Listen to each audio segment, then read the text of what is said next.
Welcome back to another video. Welcome back to the channel where chaos and insanity will always reign supreme. So today's a little bit of a different video. I know I always say that, but it really is for me. Now, you guys know that obviously I'm into Gundam, into Power Rangers, into Ghostbusters, and of course I'm heavily into Back to the Future. Now, one thing that I've dabbled with, I'm not full-blown into it, but it's something I like to do once in a while, is cosplay. If anyone doesn't know what cosplay is, quite simply, costume play, or dressing up. You know, Halloween, you dress up as a ninja, you dress up as a clown. While you're in that costume, you kind of act the part too. That's what cosplay basically essentially is. If I dress up, and just like I'm part of a local Ghostbuster group here in Buffalo, New York that does charity work, we dress up in full Ghostbuster gear, and while we're in costume, we're Ghostbusters. Someone asked us a question about Ghostbusting, we have answers for them, okay? We are those Ghostbusters.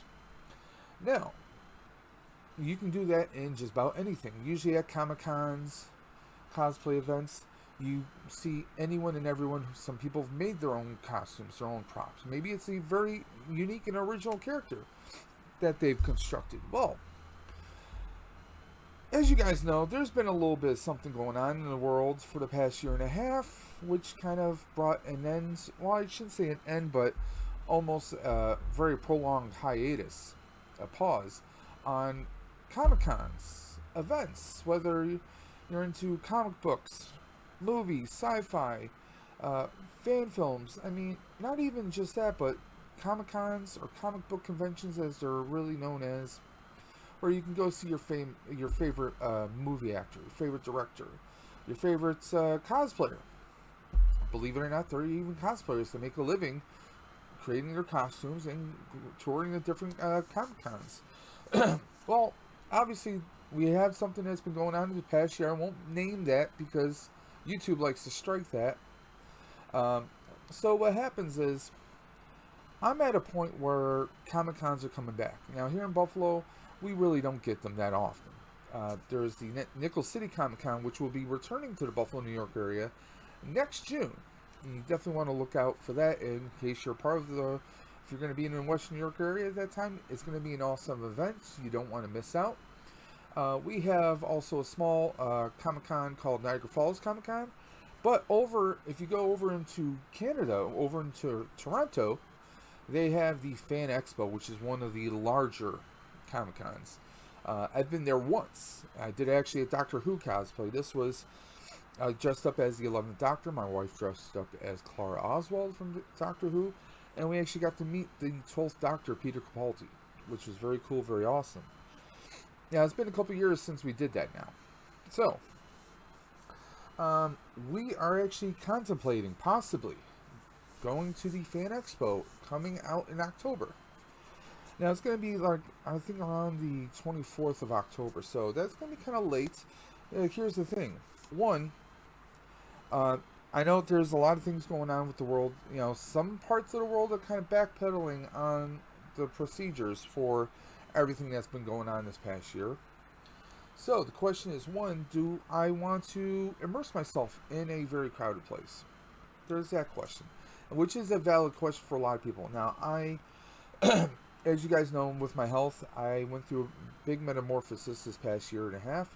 I had bypass surgery. I've lost a lot of weight. I'm much healthier than what I used to be, but I will always be an asthmatic. I will always have respiratory issues.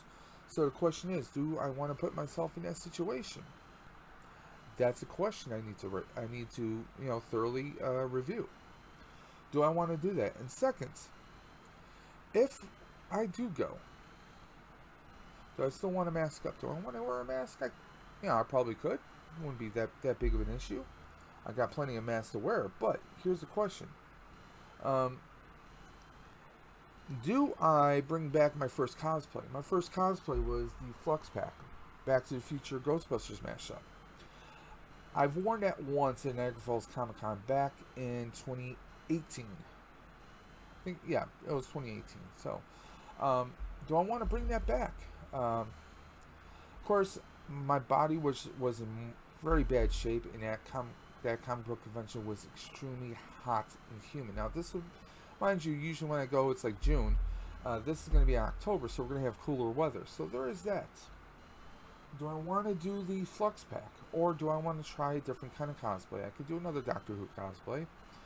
They're actually going to have the Ninth Doctor, Christopher Eccleston is going to be there. They have a lot of other cool actors who are going to be there. Robert Patrick, William Shatner, George Takei is going to be there. Gates McFadden from Star Trek Next Generation, that's Dr. Crusher. She's going to be there. They got so many people. Yondu from Guardians of the Galaxy, and also play Merle in The Walking Dead. He's going to be there, and that's someone who my wife wants to see. They're also going to have a couple actors from Lucifer, and I mean that's what they have announced so far. And mind you, it's the middle of August, and it takes place in October, so I'm sure they're going to have a lot more people coming.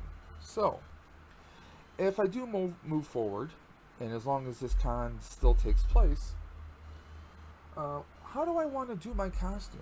I mean, if I bring, I'm most likely going to revive the Flux Pack. Now, I could wear my regular Ghostbuster gear.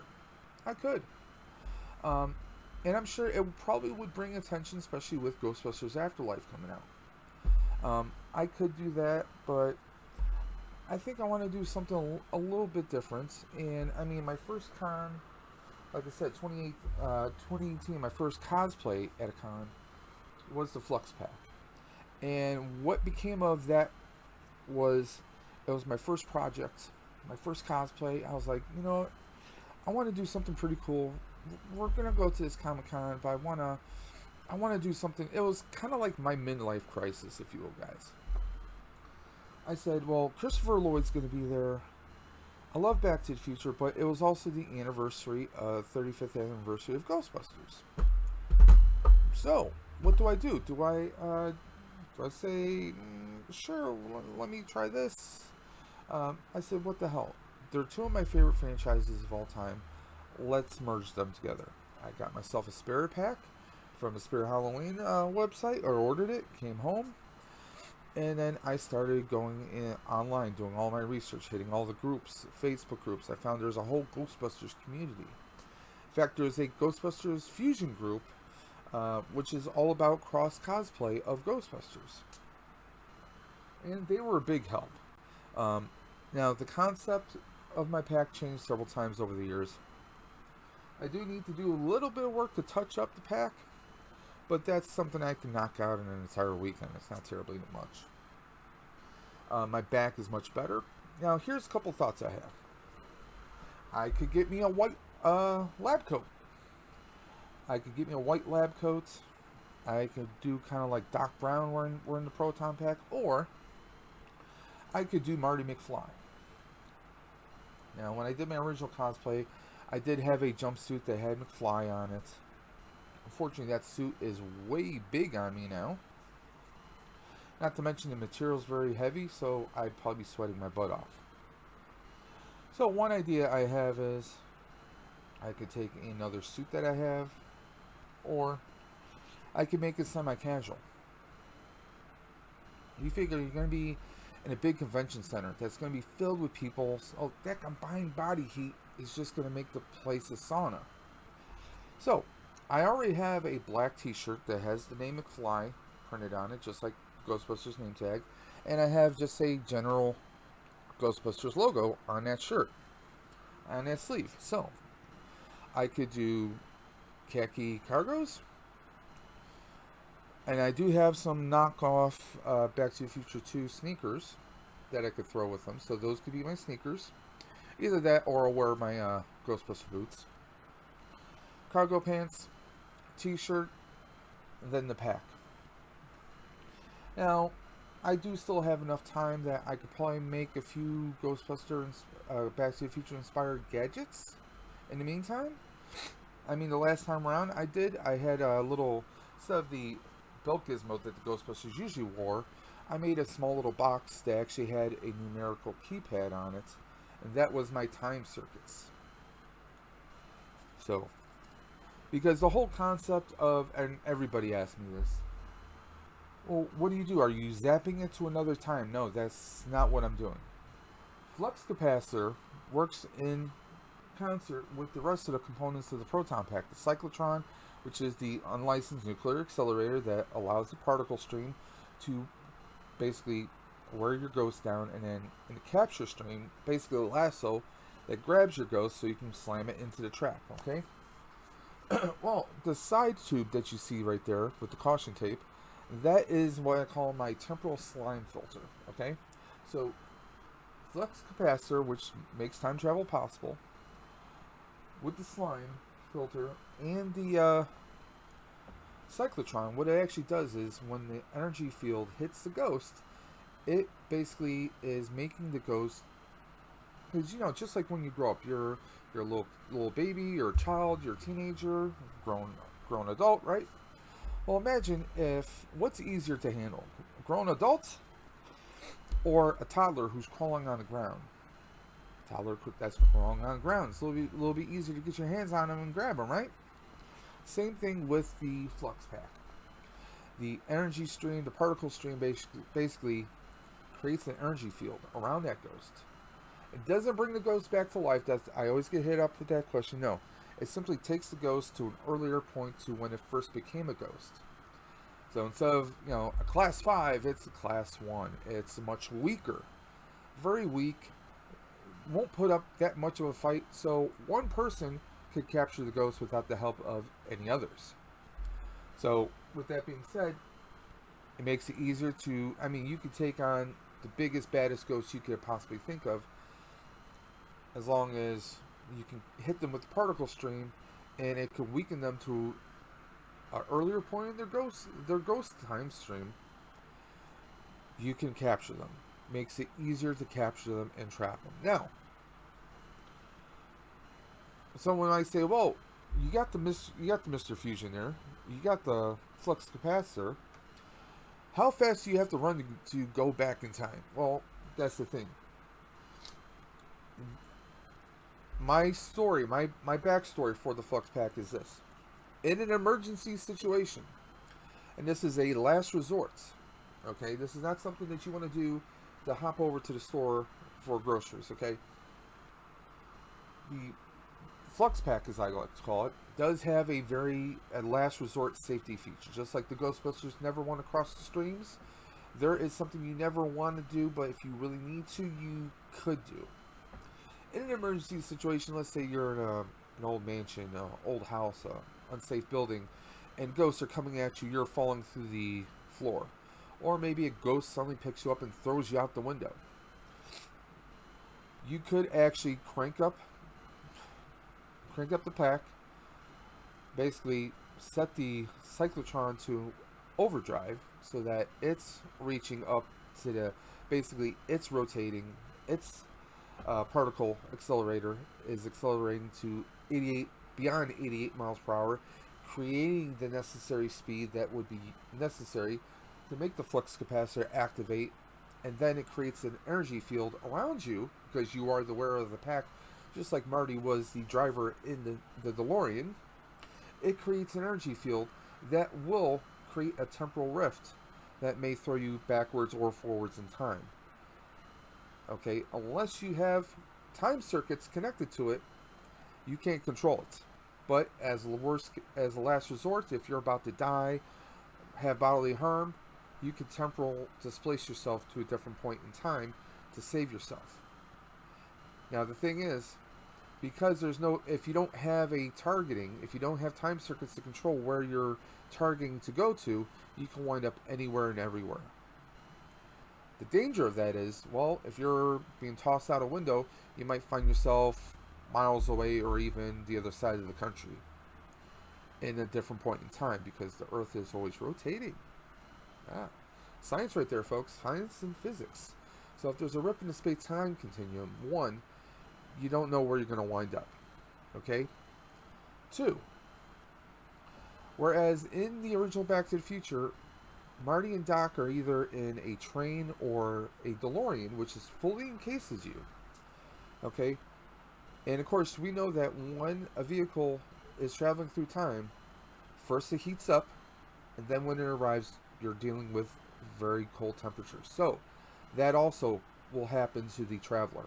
Okay, unless the traveler is properly protected, they're going to deal with extreme heat and then extreme cold.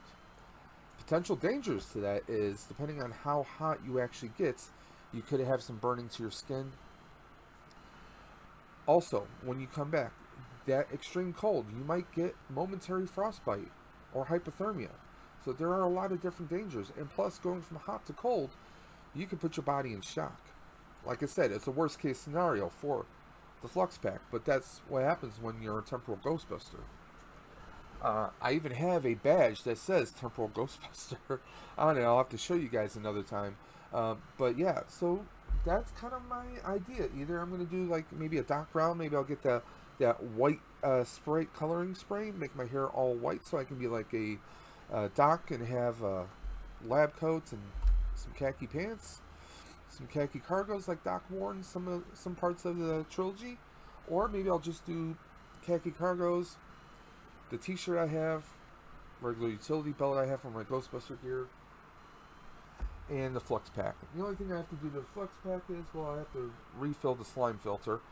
The slime filter is actually filled, it has LEDs in it, so it does illuminate. And second, it's filled with hair gel. Yeah, that's right, hair gel. I can actually change the color of the lights in there to be blue, green, pink, whatever I want. I have the Flux Bar, basically the front of the DeLorean that lights up. I have that on the pack. And I just have to charge up the battery pack, and also where the wand connects onto, commonly known as a V-hook, is loose. So I need to take some epoxy, re-secure it, and then just change the batteries on there, and we're good to go. Like I said, pretty simple. I do have to slightly reinforce the motherboard to the frame. The motherboard is the backing of the Proton Pack to the shell of the Proton Pack itself. But those are just minor housekeeping duties. I do have to dust it off. I mean, literally, there is dust on there, so I do have to clean that up. But all in all, I did silver paint on it. Some of that paint has worn off, but you gotta figure, Ghostbusting, just like a regular Proton Pack, is going to take hits, scratches, gouges, so natural wear and tear just adds more character to it. It makes it look like it's been used more and more. So, yes, that is 80% scale compared to the full scale, but for a Comic Con it should do nicely. And also, let's be honest, it's the most flashy Proton Pack you're probably going to see. I mean, a full-size Proton Pack's pretty awesome by itself, but a Back to the Future Proton Pack, that's even better. So I'm thinking about doing that, either that or maybe a Doctor Who cosplay. I don't really have anything else right now. Yes, they do have Power Ranger helmet up there. I mean, it can be used for cosplay, but it's not the greatest. If I had more time, more prep time, we're talking a couple months away. If I had more prep time, I would be like, yeah, let's do something pretty amazing. This is still amazing. I just got to touch up a few things. But there we are. So those are my thoughts. I haven't said yes or no to it yet. I'm still reviewing. We're still taking a look at everything. There's that Delta variant that people keep talking about. But Canada just recently opened up for everyone. So it's, it would be great to go over to the border, check things out. This is like the biggest Comic-Con in my area, because I'm in the Buffalo and Niagara Falls area. I mean, the next biggest one you'll find is probably going to be New York City. I missed out on Steel City Con down in PA.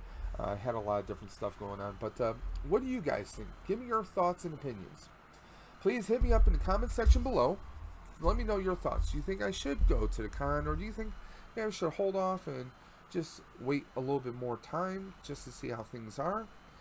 And if you think I should go, what do you think about me reviving the Flux Pack and doing a Marty McFly cosplay, or basically Back to the Future Ghostbuster?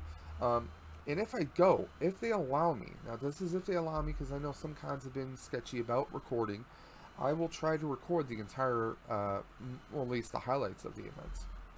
I'll have my Samsung, which I've now fixed the issue with my video footage. Um, so we'll see what happens. That's in October. October is a big month for me. Mostly because, well, it's Halloween. Halloween's always a busy time of year with the Buffalo Ghostbusters that I'm a part of. So we have a lot of events coming up. So that's going to be interesting to try and see if I can balance this with it. October is also my birthday month. So I'll be turning 43. I don't feel 43. But hey, it is what it is, right?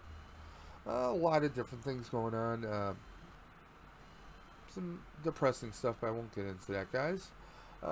But yeah, I really want your opinions, your thoughts, your concerns, queries, ideas. Hit me up in the comment section below, or if you want to private message me, you can either email me at davesdimension78@gmail.com or Dave's Dimension on Twitter, and you can also look me up on Instagram at Dave's Dimension. So there we are, guys. I know, a bit of a long video, I apologize, but here we are, there you are. I want to thank you guys for checking out the channel, and as always, I want you guys to drop into the video description below. I want you to check our YouTube warriors. Those are YouTubers just like you and me. Awesome people who put some amazing content out there. So please do me a favor and check out their channels. I consider it a personal favor, guys. So until next time, this is Dave. And I'm catching you on the flip side.